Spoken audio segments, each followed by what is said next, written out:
We were in scenic Phoenix, Arizona this past weekend at the Phoenix International Raceway, where the NASCAR Winston Cup Championship was on the line between Dale Earnhardt and Ricky Rudd. Hello, everyone. Welcome to Inside Winston Cup Racing. We have a lot for you in this half hour of Inside Winston Cup Racing, and here's what's coming up.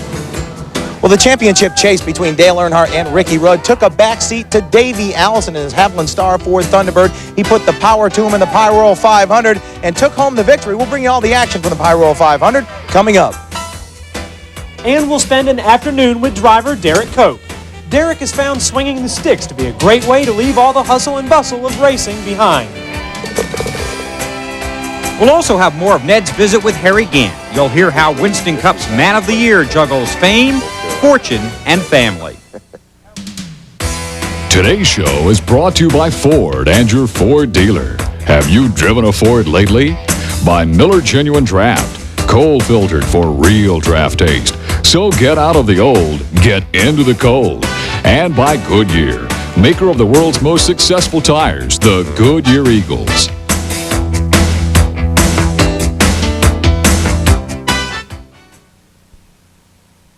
One car manufacturer has more NASCAR victories than anyone.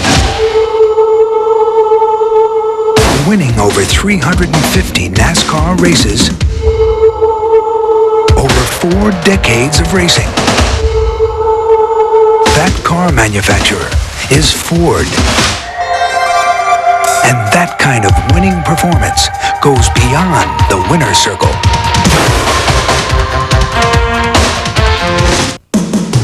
Where can you go on Goodyear Wrangler radials?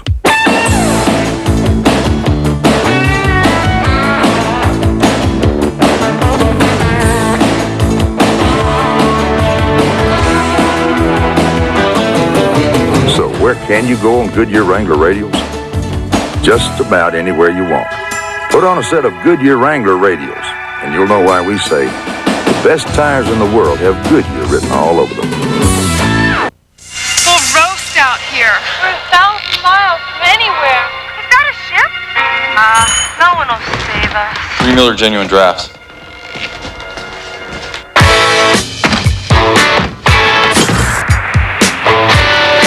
Cold filtered Miller Genuine Draft. For those who've discovered its real draft taste, the world is a very cool place. NASCAR, NHRA, Kart, the world of outlaws. Former NASCAR great Neil Bonnet introduces you to the pros who get it done in the exciting, colorful, and dangerous world of auto racing. The Winners, Sports Sundays on TNN. Saturday on TNN Motorsports, modify your racing with the Winston Modified 150. Then 90 champion Chuck Bound continues to dominate the 91 season.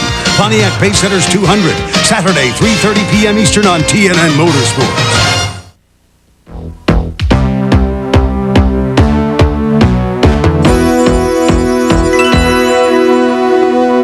Going into the Pyroil 500, Dale Earnhardt had a 157-point lead over Ricky Rudd and had hoped to clinch the championship here so he wouldn't have to worry about points in Atlanta next week. Well, it didn't quite work out that way for him, so he'll have to go there and maybe be a little bit conservative. There was some news that came out of Phoenix this week, the possibility of Gary Nelson, who is the crew chief on the 42 car that Kyle Petty drives, becoming the competition director for NASCAR. Now, if that should happen, who would become the crew chief on the Kyle Petty car?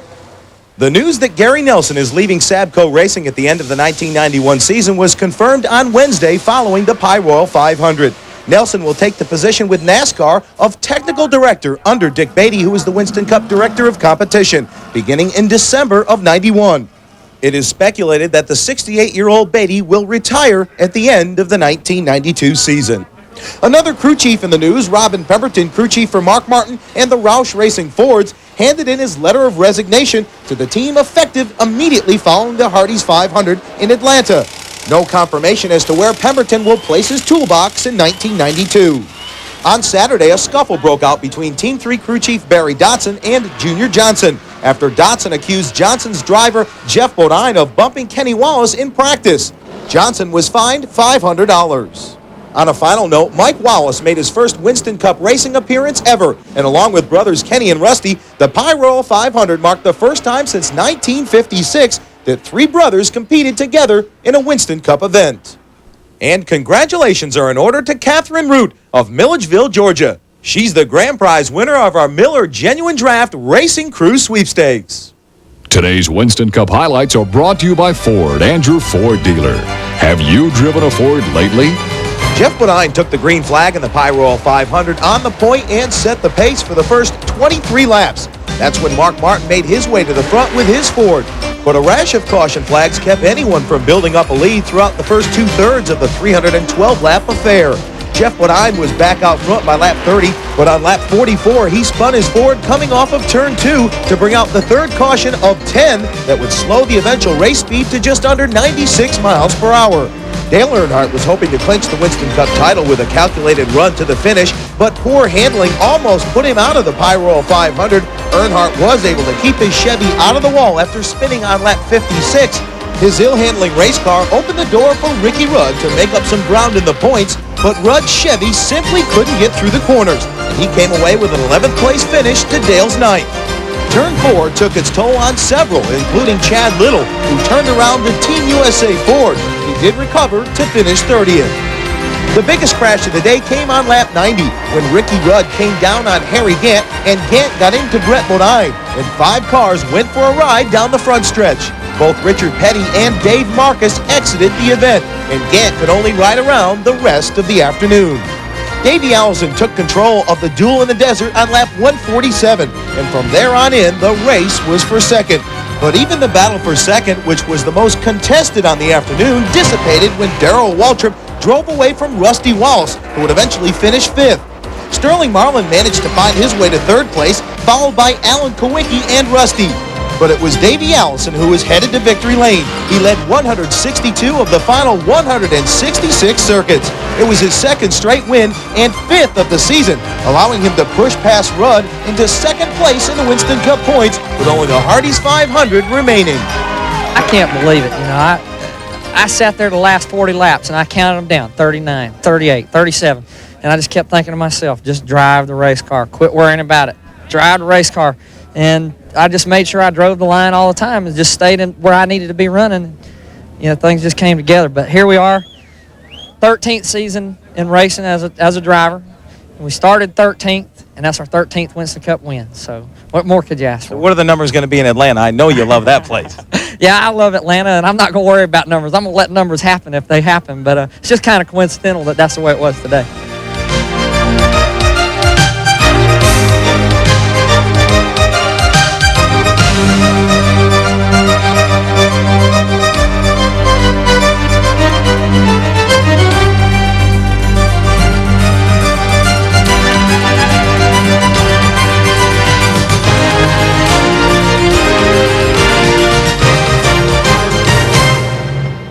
It's time now for a short break. Still to come on this edition of Inside Winston Cup Racing is a round of golf with Derrike Cope. And we'll also have part 2 on a story with Mr. September, Harry Gant. As we leave you for this break, here's the balance of the finishing order for the Pyroil 500.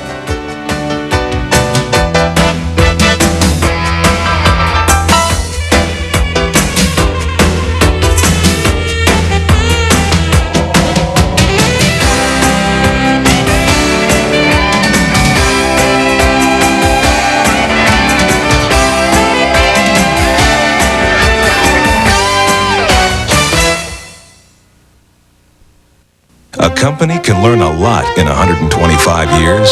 Valvoline has. You learn in the lab, you learn on the road, you learn on the racetrack. As you learn, you make your product better. And better, and better.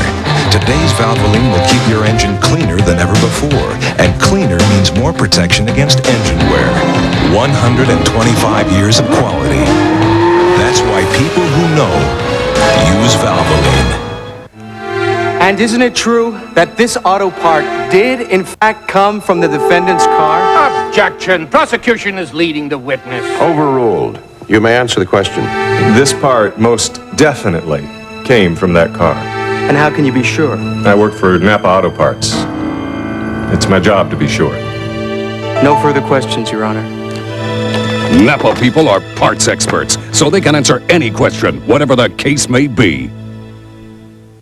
I listen to a lot of different kinds of music, but for the kind of music that I play and that I want to write, Merle Haggard set the standard. I've been loving blind,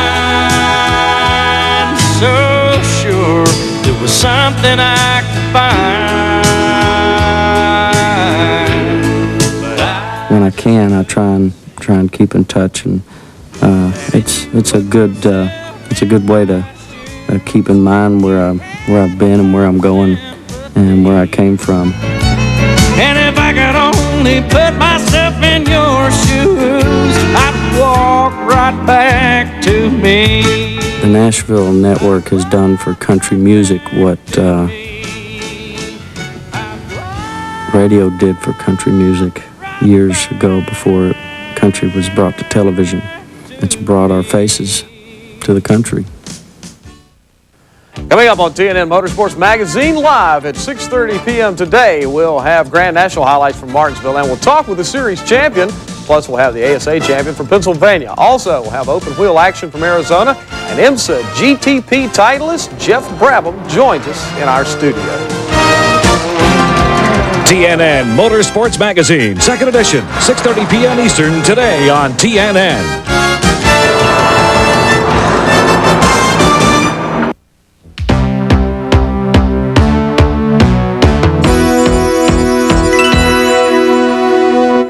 There are a lot of demands on race drivers' lives during the peak of the racing season. They don't get much time to relax. Now, some of them have different ways when they get an opportunity to relax. You know, they're pretty good athletes, especially Derrike Cope. He played some baseball in his younger days, and he's a good golfer now, and we had an opportunity recently to go out and play around with Derrike. When Derrike Cope gets a day to relax, he enjoys driving the fairways. The 1990 Daytona 500 champ is no chump when it comes to challenging chip shots and bagging birdies. But on this day at the Pine Tuck Golf Course near Rock Hill, South Carolina, scorecards remained unmarked, and Derrike did a little more coaching than he probably cared to. Really thinking too much. You see when you're like this, you know, you get your hands way up here. Yes, there you go. Yeah, you get your hands way up here. That's why I start my hands out real low, then I bring them up like that. I start them out real low, and then I bring them up. Because if you get your hands up like that, that's exactly what will happen. Let's go. Let's do it.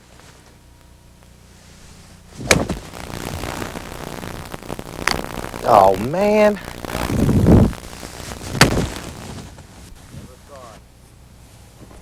Oh, man. What?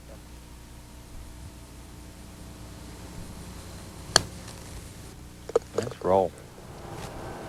Did you play golf when you were younger? Or just I'm self-taught. Are you really? Yeah. You've never taken a lesson? Never taken a lesson. You got to be kidding. Never taken a lesson. I'm self-taught. My brother and I started, we had what they call junior golf back home. Yeah. And during the summertime when kids are off school, it's like $36 and you can play unlimited golf for the summer.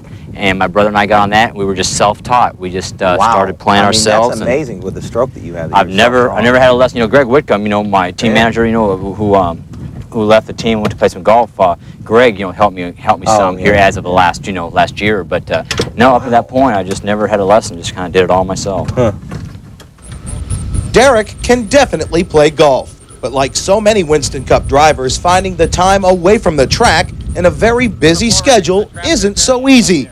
No driver makes more personal appearances than Derrike. Is it something that that you have to balance out, though? I mean, do you watch it and think sometimes maybe I'm doing a little bit too much or not? Well, I think sometimes I do too much. I never say no. I try not to. You know, it's 2 or 3 functions a day at some points. You know, but during like Charlotte and a number of the races. But again, it's a part of the business that you need to do. And there's so many charity functions for great causes for kids, trying to keep kids in school, things of that nature. And those you don't mind doing. You just go out and touch those kids. And again, if you do, you know, reach one of those kids, you know, it means a great deal to me. During our day on the links, it was obvious that Derrike is a people person, as I time and time again tested his patience with my, let's say, lack of par play. All right, I'm going to hit this one. Yeah. I didn't know what I was doing that time. Now I got the feel of it. Easy ball. Kick it. Hit a house. I found it. Four. No.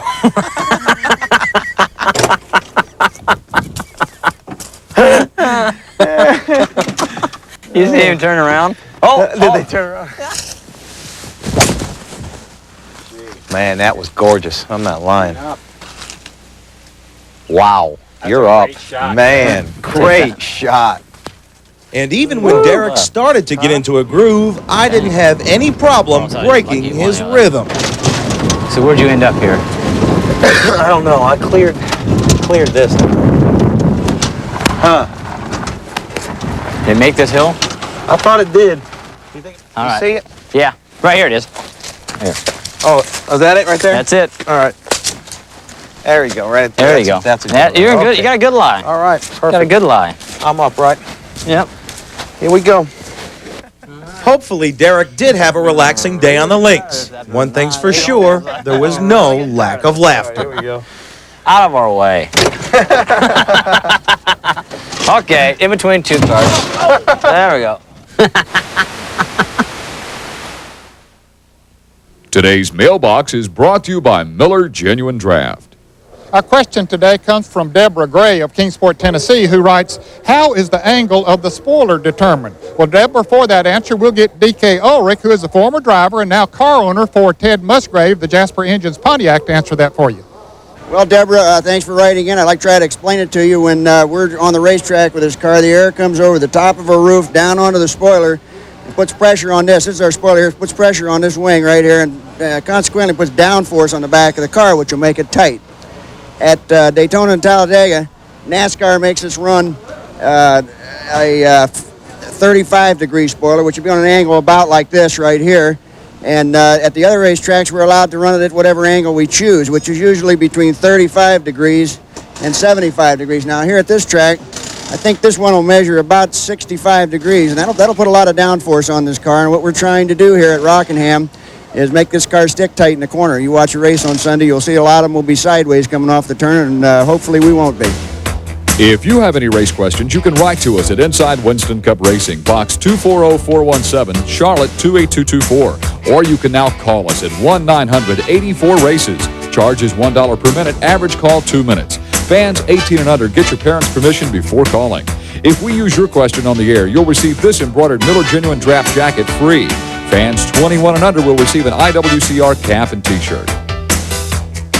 We need to take a short break. Still to come is our second phase of the interview with Harry Gant, Mr. September of 1991. Stay with us. The Ultimate Winston Cup Sweepstakes is back. Order the limited edition Winston Cup yearbook and enter the Book a Ride Sweepstakes 2. This year there's more to win than ever before. Win a new one-of-a-kind NASCAR pickup loaded with special options. Win an all-expense-paid trip to Charlotte to see the Coca-Cola 600, plus other great prizes. To enter without purchasing the Winston Cup yearbook, send your name, address, and phone number on a postcard to this address. Or call 800-922-9287 to order your Winston Cup yearbook and automatically be entered in the sweepstakes. But remember, you cannot enter the sweepstakes by phone unless ordering. The Winston Cup yearbook given at the NASCAR Banquet is racing's most valued collectible. This bonded leather coffee table book includes color pictures of every race of the season. A limited number are available to the public, just $29.95. Order now and qualify for the 5 weekly drawings and win an official IWCR jacket. Only one entry per person, final deadline December 12th, and you must be 21 or older to win. So hurry and book the ride of your life. Get your copy of the Winston Cup yearbook today. Congratulations to this week's winner. Don't miss your chance to be our next winner as Book a Ride Sweepstakes 2 continues.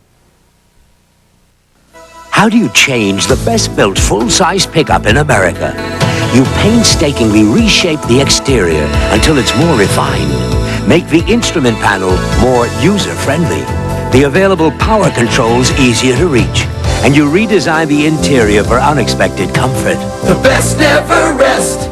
How did we change the full-size Ford pickup? Very carefully. More people are driving the best-built, best-selling American trucks than ever before. Where can you go on Goodyear Wrangler radials?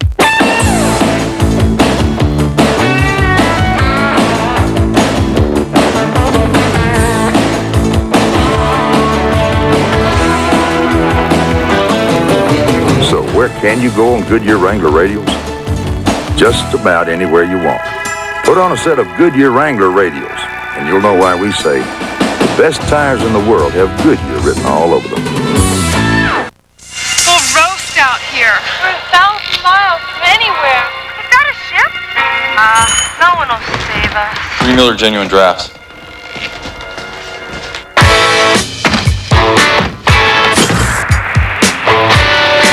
Cold filtered Miller Genuine Draft. For those who've discovered its real draft taste, the world is a very cool place.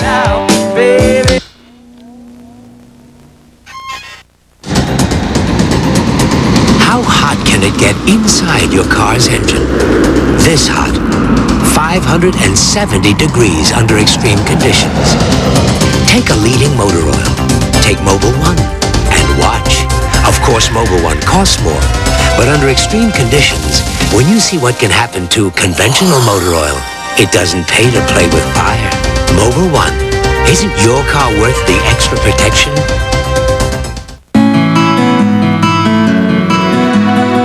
This is TNN, the Nashville Network.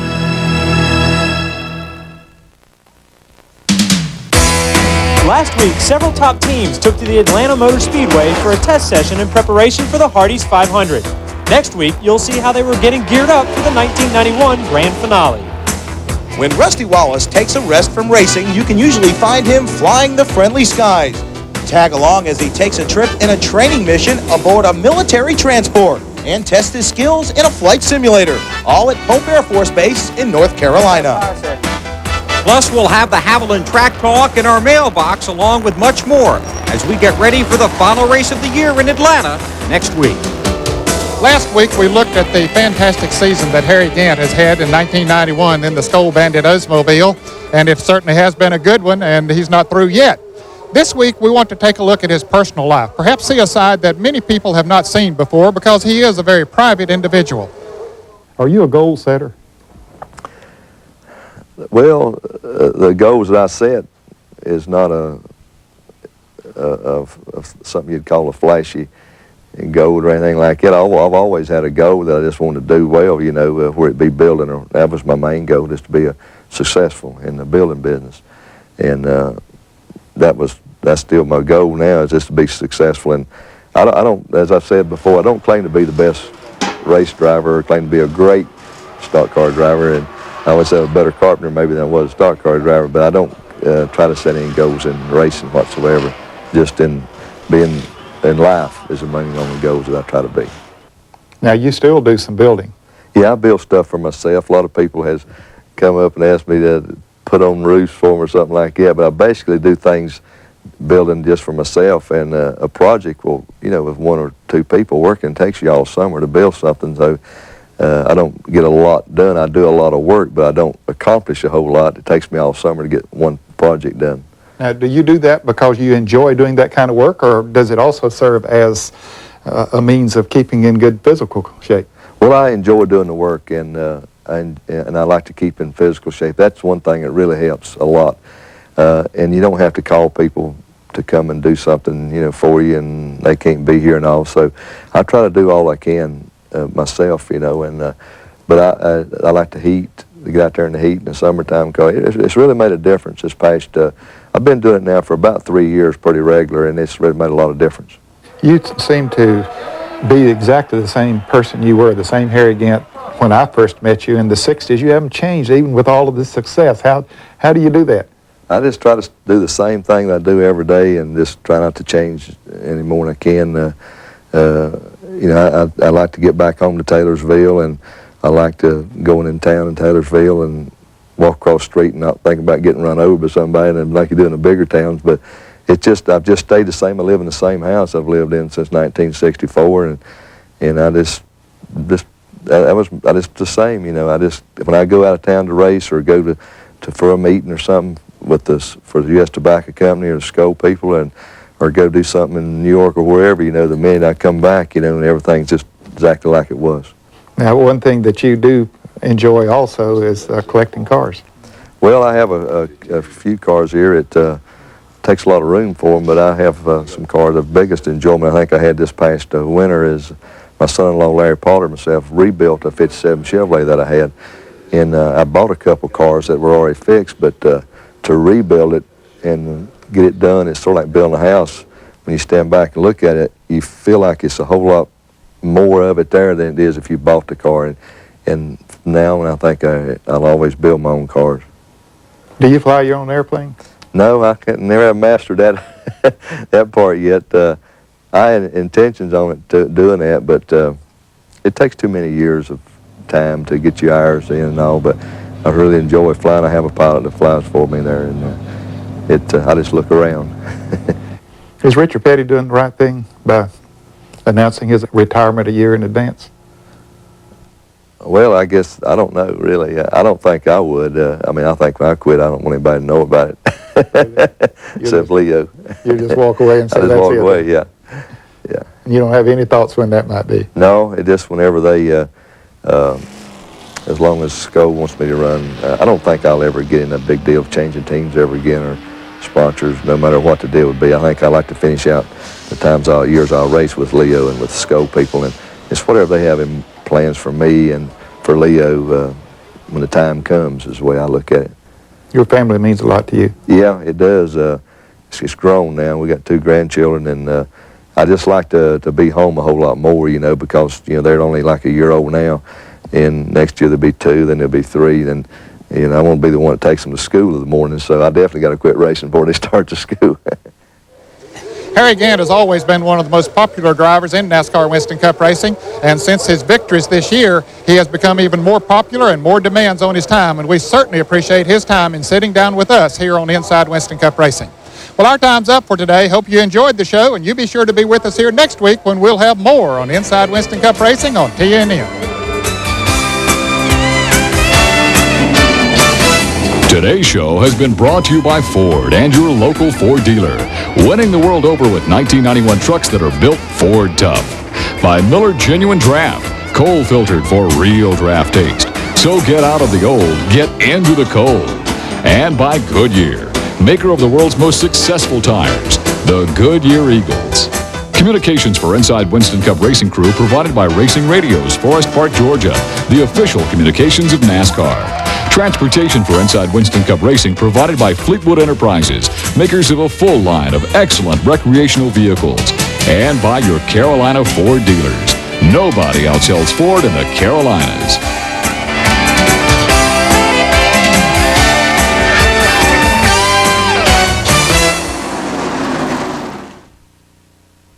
Our last concert together is going to be December the 4th, and we'd like to invite you and a friend to be there with us. It's going to be a live pay-per-view concert, and we hope that you'll watch. Dodge Truck and TNN will send 6 winners along with their guests to Nashville to see the Judd's final concert. Air transportation courtesy of American Airlines. One lucky winner will also win a beautiful Dodge Dakota. And here's how you enter. Call 1-900-288-4TNN or send a postcard to this address. Each call costs 95 cents per minute.